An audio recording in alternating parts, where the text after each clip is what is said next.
येळकोट येळकोट जय मल्हारच्या जय घोषणेने माळेगाव यात्रा सुरुवात। येळकोट येळकोट जय मल्हार म्हणत बेल भंडाऱ्याची उधळण करीत पारंपरिक पद्धतीने यंदाही माळेगावच्या श्री खंडोबा रायाच्या यात्रेस शुभारंभ झालेला आहे। यावेळी लाखो भाविकांनी पालखीचे दर्शन घेतले। खंडोबाच्या व मानकर यांच्या पालखीचे प्रतिवर्षप्रमाणे शासकीय विश्रामगृहावर जिल्हा परिषदेच्या वतीने स्वागत करण्यात आले।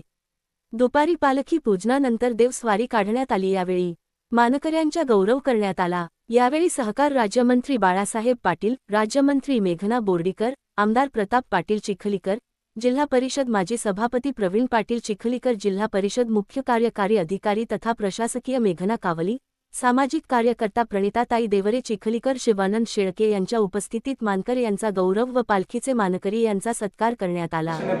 या यात्रेचे नियोजन ग्रामपंचायत माळेगाव ग्रामपंचायत यांच्या वतीने करण्यात आलेले आहे। यावेळी माळेगावचे सरपंच श्री धुळगंडे यांनी नांदेड लेटेस्ट न्यूजला सविस्तर माहिती दिली।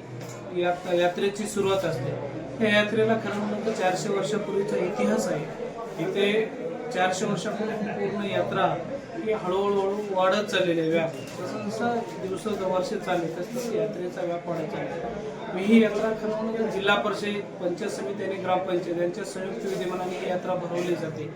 या यात्रेमध्ये उंदरापासून उंटापर्यंत सर्व पक्षी प्राणी आपल्याला पाहायला मिळतात, खरेदी विक्रीला मिळतात। इथे कमीत कमी एक 10,000च्या आसपास व्यापारी वर्ग येतो, आपला व्यवसाय करतो आणि या 8 दिवसाच्या व्यवसायावर आपलं आयुष्य पूर्ण कुटुंबाचा 1 वर्षाचा पूर्ण कुटुंब निर्वाह आपल्या ह्या यात्रेवर करीत असतो।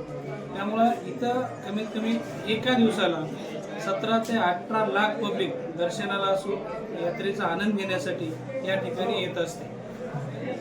यावर्षी आकर्षण नेमकं काय असणार आहे आणि एकंदरीत या ठिकाणी भाविकांची किती उपस्थिती आपल्याला सांगणार आहे? नक्कीच यात्रेच्या ज्या भाविकांसाठी आपण सोयीसुविधा द्यायला पाहिजे त्या पूर्ण केल्या। लाईटचा प्रश्न असो, पाण्याचा प्रश्न असो, अंतर्गत रस्ते असो आणि सुरक्षितता, ह्या 4 गोष्टीवर आम्ही भर दिलेले आहे। गेल्या वर्षी सुरक्षिततेच्या दृष्टीने तर आपण पाहिलो की गेल्या वर्षी 16 CCTV कॅमेरे पूर्ण यात्रेत लावले होते, पण यावर्षी आपण परत 9 CCTV कॅमेरे वाढवून 25 CCTV कॅमेरे यात्रे पूर्ण परिसरात लावलेले आहेत। म्हणजे कोणताही यात्रेचा भाग असुरक्षित राहू नये यासाठी आम्ही पूर्ण तात्पुरते प्रयत्न केलेले आहेत। त्यामध्ये पोलीस कर्मचारी असो, 1200 पोलीस कर्मचारी आपण या माळेगाव परिसरात ठेवलेले आहे। कुठे अनुचित प्रकार घडू नये यासाठी आपण ते प्रयत्न आहे।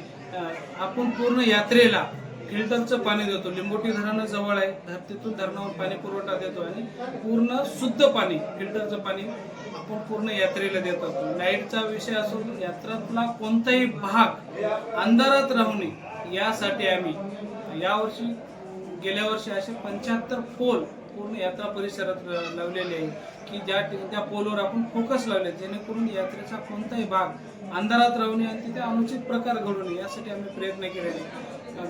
जे परिसरात अंतर्गत परिसरातले छोटे छोटे रस्ते आहेत यात्रा परिसरातले, ते पण आपण दुरुस्त करून चांगल्या पद्धतीने केलेले आहे। म्हणजे यात्रेच्या भावी भक्तांना, व्यापारी वर्गांना, हौसे नवसे गौसे या सर्वांना कोणत्याही पद्धतीने त्रास होऊ नये यासाठी जिल्हा परिषद, पंचायत समिती आणि ग्रामपंचायत काटेकोरपणे आपलं नियोजन करतो। या यात्रेमध्ये बरेच काही बाहेर राज्यातून सुद्धा व्यापारी वर्ग विक्री करण्यासाठी बरेच वस्तू, त्यांच्यासाठी काय व्यवस्था केली? नक्कीच, मी आता तुम्हाला तेच म्हणलं की इथं व्यापार करण्यासाठी जसं शेतकरी आपण मशागत करतो आणि जूनमध्ये आपली पेरणी करून जे उदरनिर्वाह करतो, त्या पेरणीवर येणारा पैसा आहे त्याच्यासाठी आपला कुटुंब वर्षभर चालवतो, त्याच पद्धतीने इथं पण तसंच आहे। व्यापारी वर्ग या ठिकाणी येतात, ह्या 8 दिवसामध्ये व्यापार करतात आणि आपलं पूर्ण वर्ष कुटुंबाचा उदरनिर्वाह ह्या पैशावर करीत असतात। इथं आपण घोड्याचा बाजार आहे, उंटाचा आहे आणि गाढवाचा आहे। इथं मोठ्या पद्धतीने विक्री केली जाते, घोड्याची, उंटाची आणि गाढवांची। त्या पद्धतीने इथं व्यवसाय मोठ्या पद्धतीने इथं कोठीनं उलाढाल आहे। आपण तमाशा मंडळाचे आपण कला म्हणतो, तमाशा मंडळ तंबू, त्या ठिकाणी यावर्षी आपल्याला परत 2 तमाशा वाढलेले आहेत। गेल्या वर्षी 5 होते, यावर्षी एकूण टोटल 7 तमाशा मंडळ आलेले आहेत आणि त्याचा उदरनिर्वाह आपल्या यात्रेवर चालतो।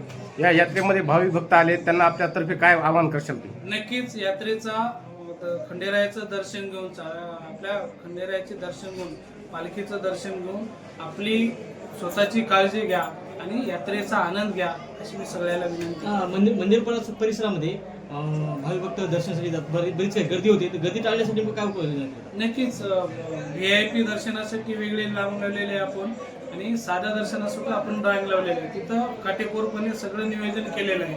कितीही रांग लागली तर आम्ही 2 हॉल आहेत मोठे, तिथं लाईन आहे आणि तिथं पोलीस कर्मचारी वगैरे आहेत. तिथं अनुचित प्रकार घडू नये आम्ही ते काटेकोरपणे पालन केलेलं आहे.